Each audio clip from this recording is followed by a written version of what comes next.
up in the Macleay Valley on a birding trip, staying in a small surfing village called Crescent Head on the mid-north coast of New South Wales, Australia. In part one of my birding adventure, I found redback fairy wrens, an osprey tangled in fishing line, and had a great time wandering the Killick Creek estuary. I'm still based in Crescent Head, but today I'm taking a drive up to Hat Head, a tiny village to the north, set at the edge of Corrigorra Creek and nestled in Hat Head National Park.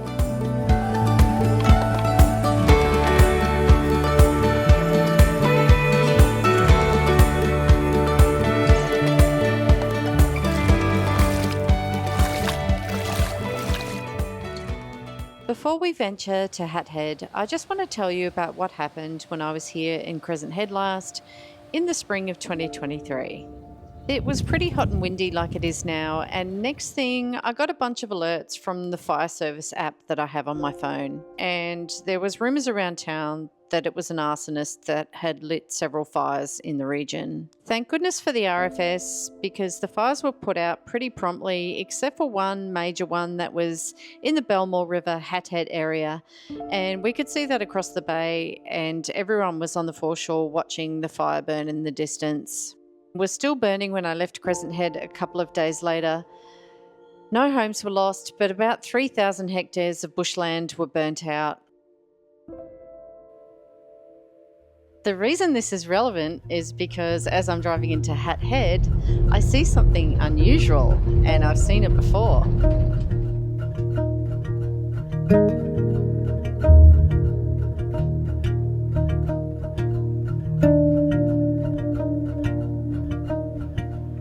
How amazing is this? The only time I've seen anything like this is after the fires in Malakuta. There was a similar outbreak, maybe outbreak's not the right word. There was a similar bloom of these amazing flowers from the grass trees. Xanthoria, I think they are called. Absolutely stunning. Really quite a sight. As soon as I drove into Hat Head, I just noticed it straight away. It was absolutely beautiful.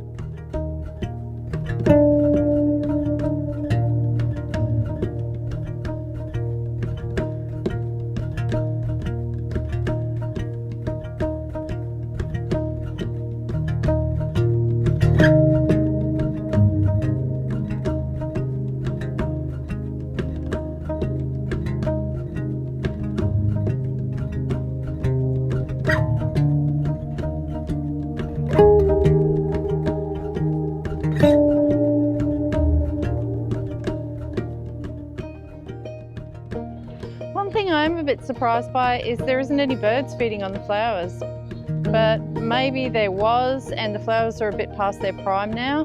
They do look like some of the stalks are completely bare, so I guess a lot of the flowers have already fallen off.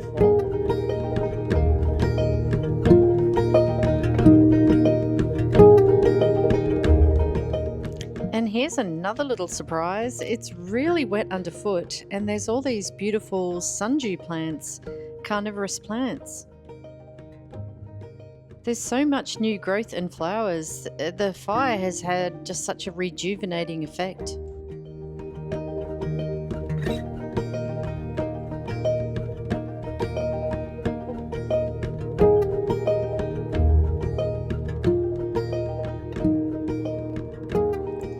I've parked at the edge of town next to the Corrigorra Creek, and I'm going to walk up this little track that runs alongside the estuary. The light conditions aren't great, but there's quite a lot of birds here.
There's the footbridge just up ahead. It takes you across to the beach and the caravan park.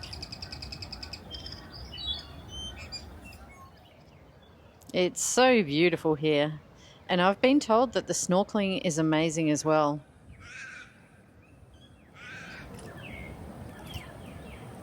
Macleay Valley Tourism uses a kingfisher as their mascot, and I can see why. They're everywhere.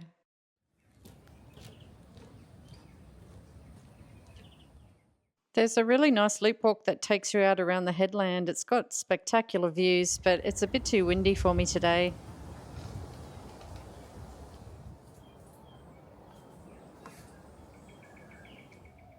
I'm going to head back down over the footbridge and check out the beach.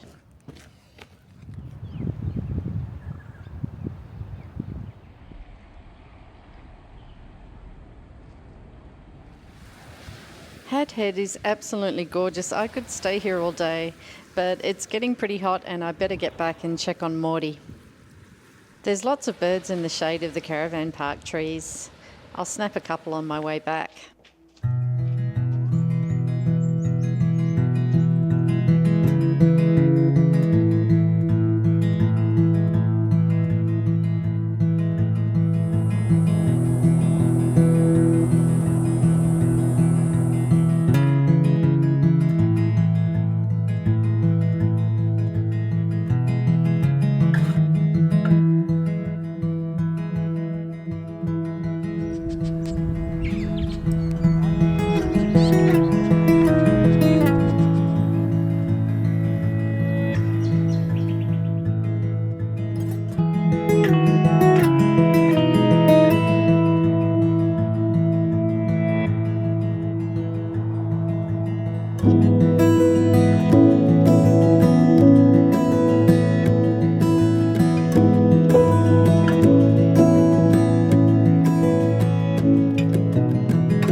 The light's pretty nice this afternoon. I'm going to head to the beach and see if there's any shorebirds around.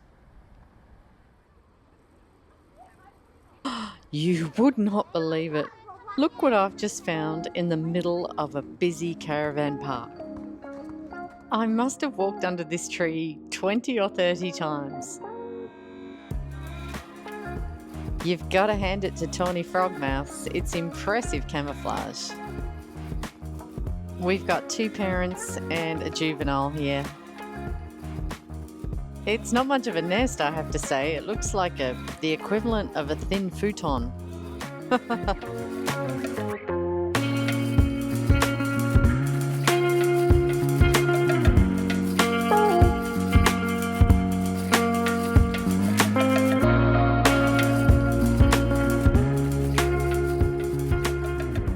I'm going to leave them to snooze. Let's head to the beach.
I'm heading to a new spot I found on the internet.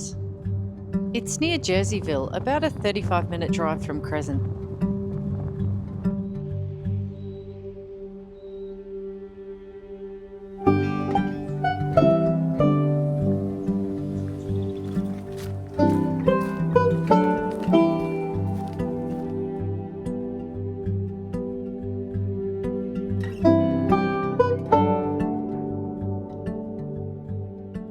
I might be a little early, there's not many birds around yet, but there's a very impressive species list. There's some mosquitoes almost the size of birds though. I think I'm going to change into my long pants and shirt from yesterday.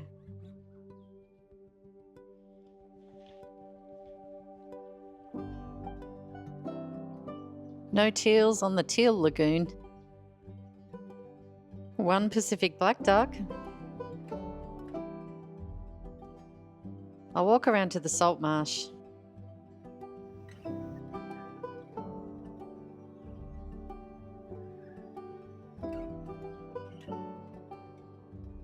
Well, there's a pelican. It's almost eerily quiet, but you get days like this. That'll teach me for daydreaming I was going to run into a flock of black-necked storks. You can always count on a fairy wren. And there is a couple of southern emu wrens hiding in the bushes.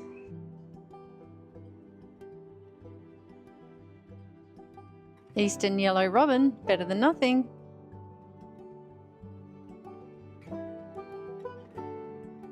Oh, and a juvenile fantail cuckoo.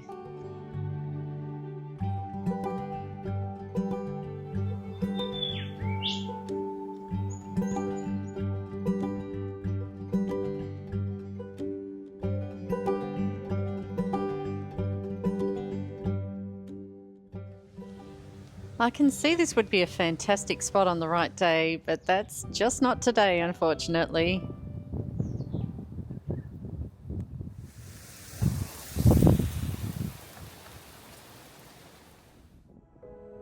Here's an added bonus, a couple of pied stilts in the waterway across the road from the car park. I love watching these elegant birds. And getting these couple of extra shots has just made the whole trip worthwhile.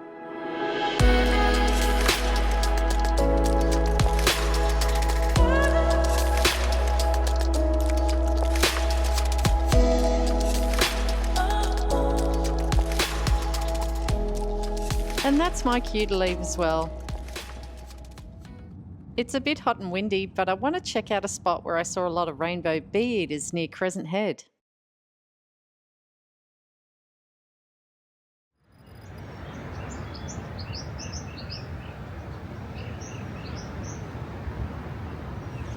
So this is Big Hill. There is a little loop walk that runs over the top of the headland, but it's too windy today and I'm going to head up the road where I saw these rainbow bee-eaters. I think they're nesting up there. And along this road are little pockets of rainforest, national parks, campgrounds, hidden beaches. There's lots to explore here.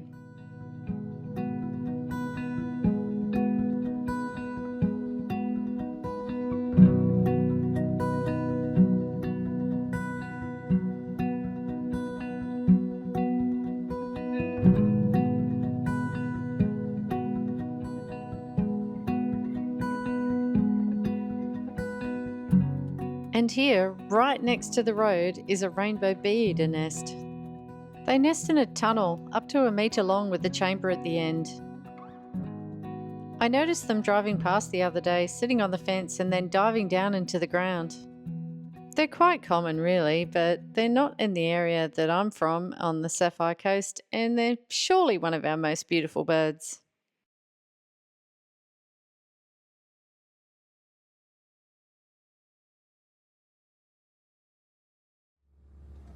This morning I'm headed to another spot I found online.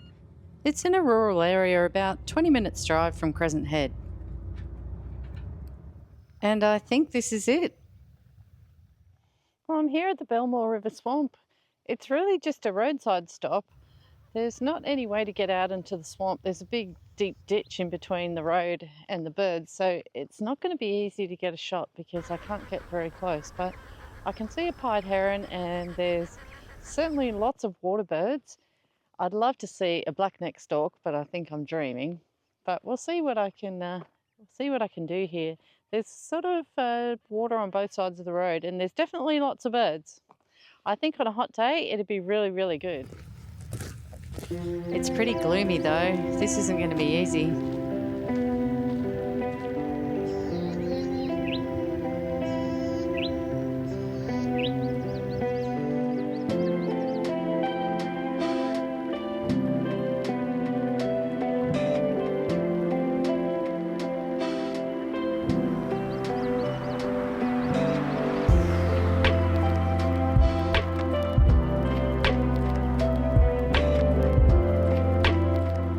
It's good conditions for high key shots. I have a short tutorial if you're interested.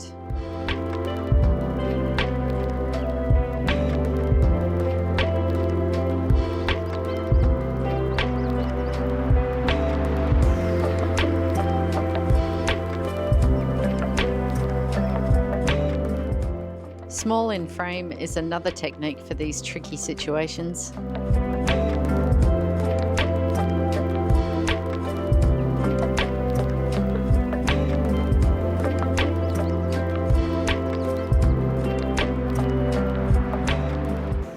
Do you have a nemesis bird? I have two, and one is the little grass bird.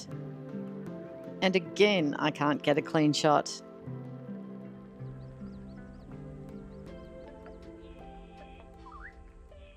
The other is the ground parrot, but that's another story.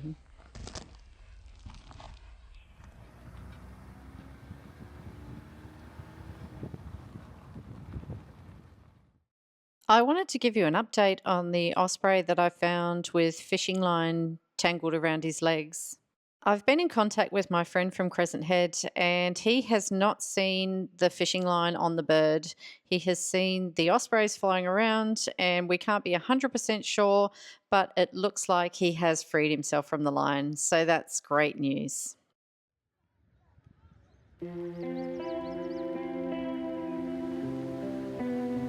And it's a beautiful afternoon in Crescent Head. The wind has finally dropped, the sun is shining, the water is glassy, but things have taken a bit of a turn. Haha. I want to end on a high note, so here's a seagull eating pizza. Thanks for watching.